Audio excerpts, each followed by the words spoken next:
Donc cette vidéo pour illustrer la construction et la modélisation d'un pendule simple dans l'environnement 3D Experience avec Mechanical System Design, Mechanical System Experience, puis ensuite éventuellement dans l'environnement d'Imola. Donc la première chose à faire est de démarrer l'atelier Assembly Design à partir du client léger ou à partir du client lourd avec la boussole, et de venir nommer son produit. Je le refais ici avec propriété, de mettre un nom comme par exemple pendule complet, ne pas laisser de nom comme part, etc. Nous allons bien sûr immédiatement insérer des pièces. Alors notre objet pendule complet est constitué d'un bâti que l'on va insérer directement, donc c'est une part.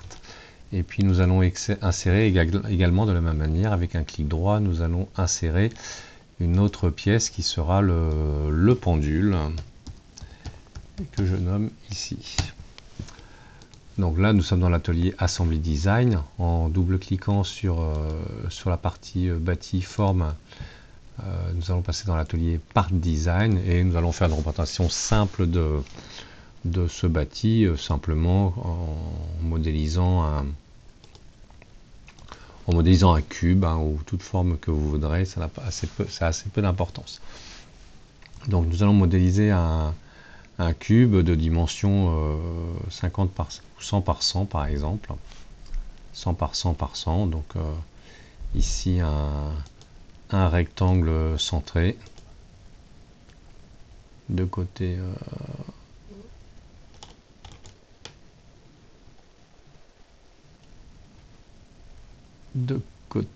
voilà, comme ça. 200 c'est un peu trop grand, on va plutôt mettre 100 mm, ce sera largement suffisant. Donc ici 100 mm, et de la même manière ici 100 mm. Voilà, je sors de l'application, quitter l'application, et j'en fais une extrusion qu'on peut piloter, mais qu'on peut rééditer directement à ce niveau-là, avec une extrusion symétrique et de 50 mm de chaque côté. Voilà notre objet. Nous allons de la même manière modéliser le pendule. Alors en double-cliquant sur le pendule, pour ne pas modéliser des pièces à nouveau dans bâti, donc sur le pendule. Le pendule est constitué d'une tige sans masse et d'un objet supposé ponctuel qui pour nous sera représenté sous la forme d'une sphère. Donc la tige sans masse, on la prendra sous la forme d'une ligne directement dans l'atelier Part Design. Et cette ligne sera prise entre deux points. Un premier point que l'on va créer au point de coordonnées 0, 0. Voilà. Et un deuxième point que l'on va créer également en un point de coordonnées 0, 1000 et 0. OK. Donc voilà notre fil qui représente le pendule. Et sur cette base-là, nous allons également équiper le pendule d'un certain nombre d'objets, notamment un repère. Alors, je vais le faire tout de suite dès que j'aurai trouvé la fonction repère qui normalement devrait être là.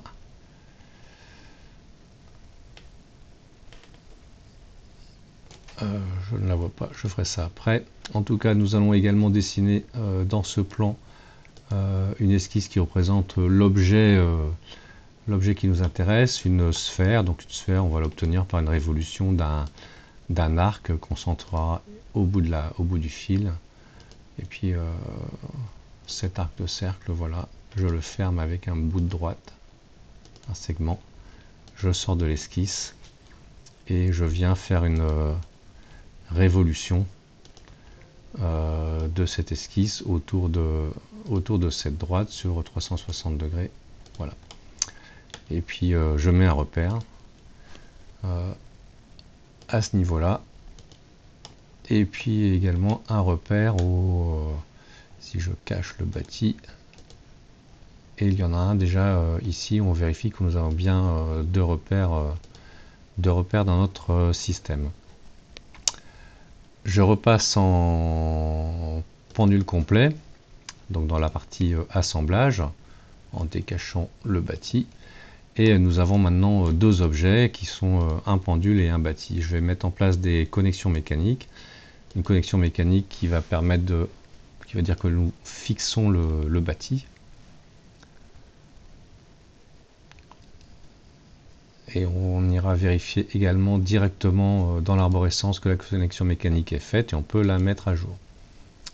Maintenant, nous allons mettre une connexion mécanique entre le pendule et le bâti. Alors, pour bien voir les choses, je manipule en translation, mettons sur Z, cet objet-là, voilà, tout simplement. OK. Et je vais mettre une connexion mécanique entre...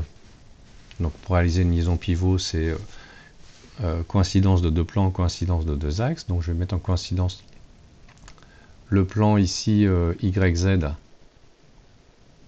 avec le plan YZ. Et puis je bouge un peu la boussole, je vais mettre en connexion aussi cet axe avec cet axe. Et directement la connexion mécanique retenue, la liaison est une liaison pivot.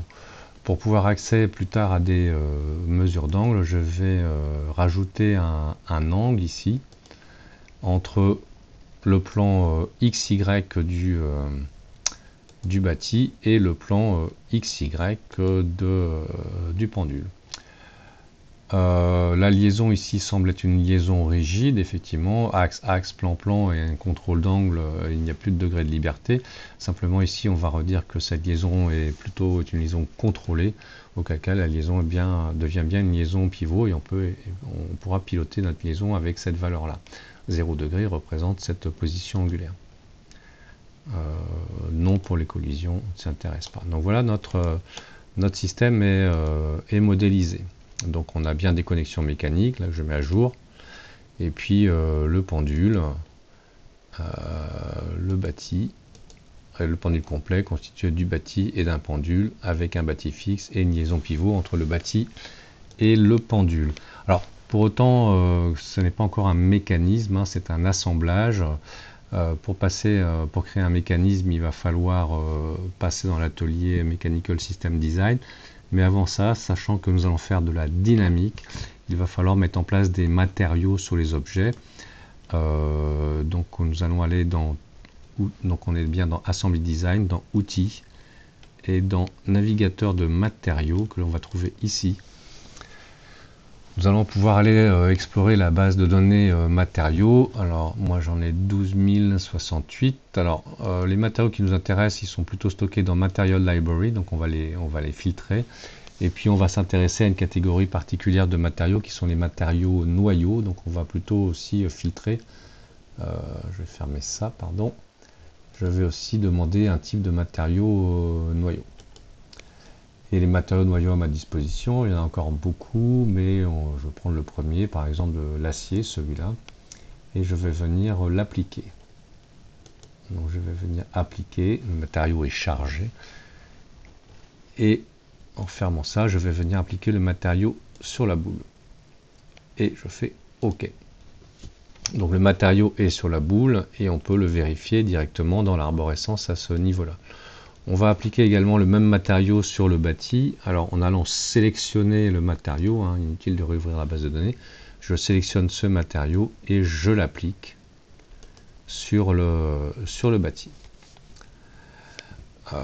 Alors il y a un outil qui, c'est pas parce qu'on a appliqué des matériaux que les masses et les paramètres d'inertie ont été calculés. Donc on a un outil qui est intéressant pour faire ce genre de vérification, c'est BI Essentials, qui va permettre de vérifier que effectivement on a bien appliqué un matériau noyau partout, sur toutes les pièces, et là c'est bien le cas, on a bien appliqué un matériau noyau sur le pendule et sur le bâti. Et nous allons également vérifier que la définition de la masse est bien faite. Donc pour l'instant c'est tout en rouge, nous n'avons pas fait de définition de masse, mais en allant simplement cliquer sur la boule Et en cliquant sur le lien, pourra lancer le calcul de la masse et de l'inertie de la boule, et ce qui va se faire. Voilà, donc notre boule là est très, très importante, elle fait 32 kg, on pourra diminuer un peu sa taille. Et également, on va faire la même chose sur le bâti. Donc le bâti fait 7 kg, et c'est parti. Une fois que ce travail est fait, on va pouvoir passer dans l'environnement Mechanical System Design. Donc Mechanical System Design qui est ici pour moi. Je vous conseille de le mettre dans les favoris.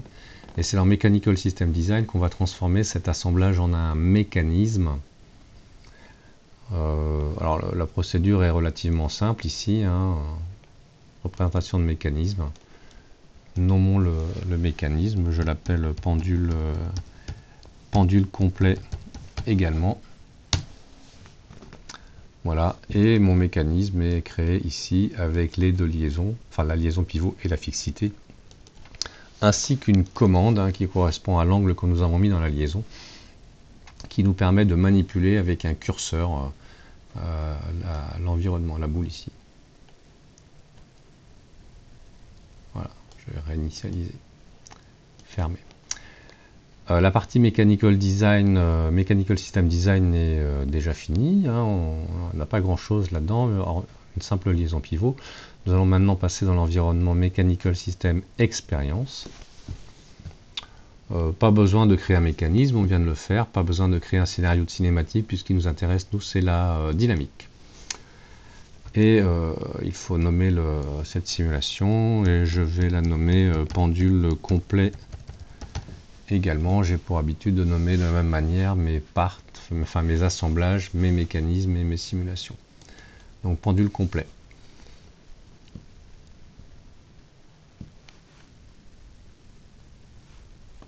Donc la sauvegarde, la création se fait. Il faut déclarer l'environnement de travail, notamment une excitation de gravité, donc mettre en place la pesanteur. Par défaut, elle est à 9,81 sur Z. Si vous avez pris la précaution de représenter votre mécanisme comme ça, ben, ça vous simplifie les choses, donc on va dire OK. Et puis on va pouvoir s'intéresser à éventuellement une sonde de mesure, un capteur angulaire, qu'on pourrait mettre entre par exemple le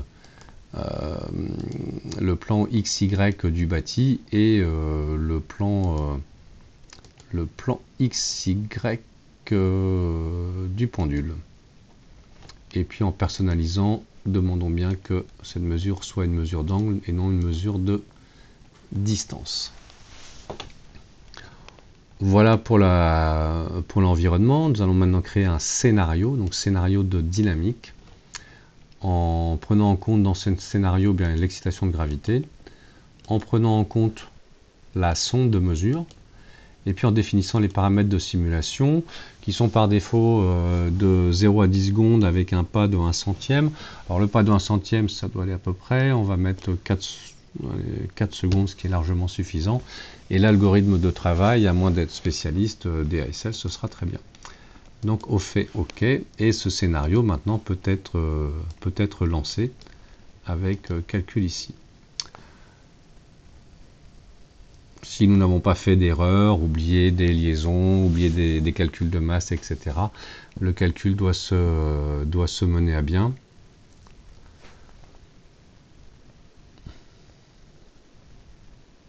Donc là, c'est ce qu'on assiste. Alors mon PC est particulièrement lent, hein. Chez vous, ça devrait aller plus vite.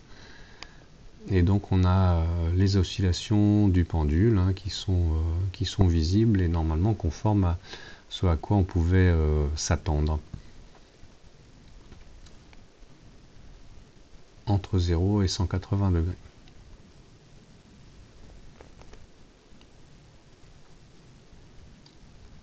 Alors 4 secondes c'est un peu long, donc on va avoir quelques oscillations. Hein.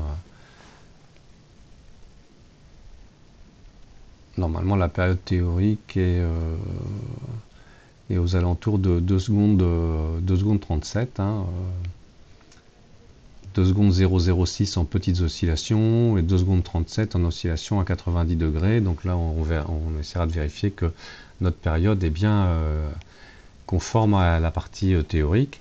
Et une fois que la simulation est faite, les résultats sont accessibles, et notamment ici, donc à ce niveau-là, dans les résultats, on peut tracer un certain nombre de courbes. Les deux variables qui nous intéressent là sont l'angle et puis la mesure. Je vais prendre l'angle dans la liaison directement, et la courbe tracée nous donne directement cette chose-là. Et cette courbe-là, on peut essayer d'estimer la période, le moment où le phénomène se reproduit identique à lui-même, c'est-à-dire à ce niveau-là. Et en venant zoomer ici, nous sommes, je pense, aux alentours de 2 secondes 37. Vous pourrez le vérifier, on y est tout à fait. Donc la théorie et la simulation sont tout à fait conformes. Pour plus d'informations, on pourra par exemple non seulement se contenter d'un capteur d'angle, mais éventuellement d'un capteur d'effort, si on voulait par exemple avoir les efforts dans la liaison. Donc voilà ce tutoriel. Donc c'est la manipulation que vous avez à réaliser et qui complétera le travail que vous avez déjà fait dans l'environnement Modelica et dans l'environnement AMSIM. Voilà.